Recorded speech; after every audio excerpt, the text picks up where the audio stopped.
We should never forget the sacrifices and all of the amazing accomplishments that our forces and the other armed forces who assisted have given and have put forth. This is the true story of the days leading up to Operation Overlord. What's up, guys? Welcome back to the K-Space. Today I'll be reviewing the latest film, Pressure, starring Brendan Fraser and Andrew Scott.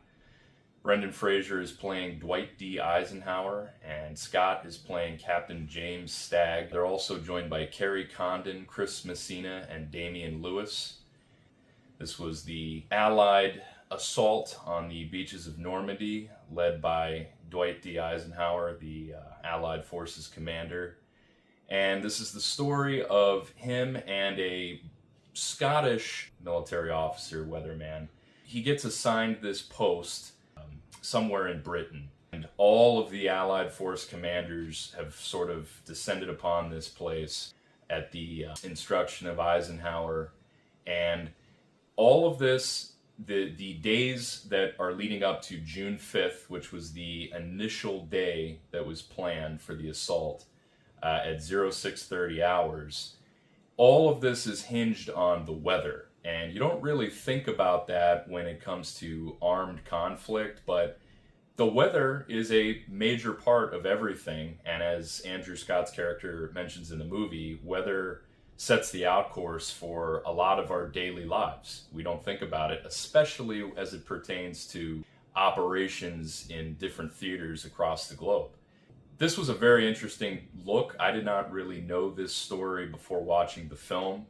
And apparently it is 100% accurate. This all actually happened. Brendan Fraser is absolutely amazing in this role. Now, he is a little tough in the beginning to see as General Eisenhower, this very rock-solid, heavy-duty general, because as we've seen Brendan Fraser throughout the years, he's sort of the affable, lovable sort of teddy bear, and to watch him play a hard-bitten general commanding basically a quarter of the world's forces, it's pretty remarkable to watch him transform into that character. And I will say he has quite a presence in this movie.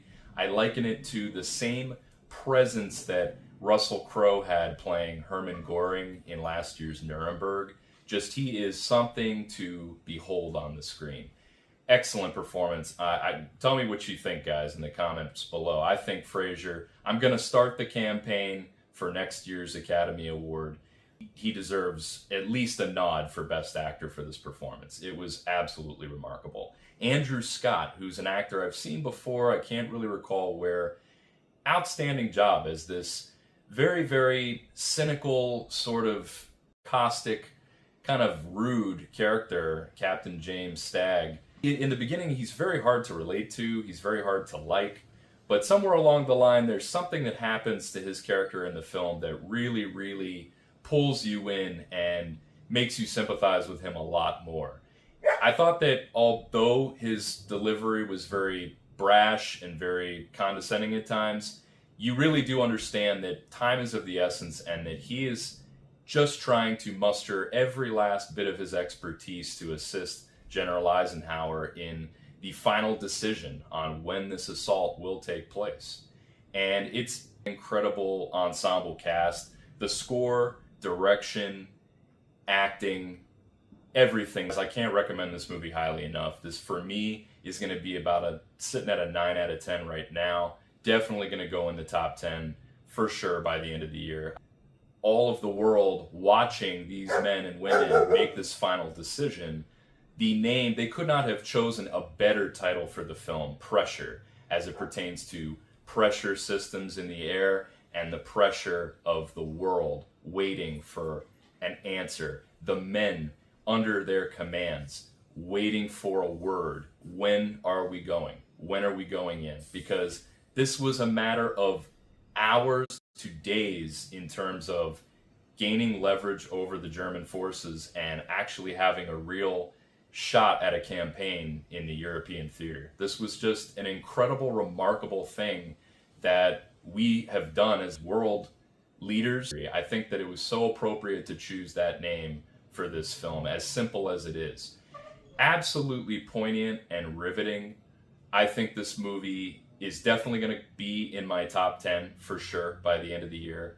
It was done with such a careful hand. My highest praises to this movie, and I'm really happy that I got to see this in early access for Memorial Day.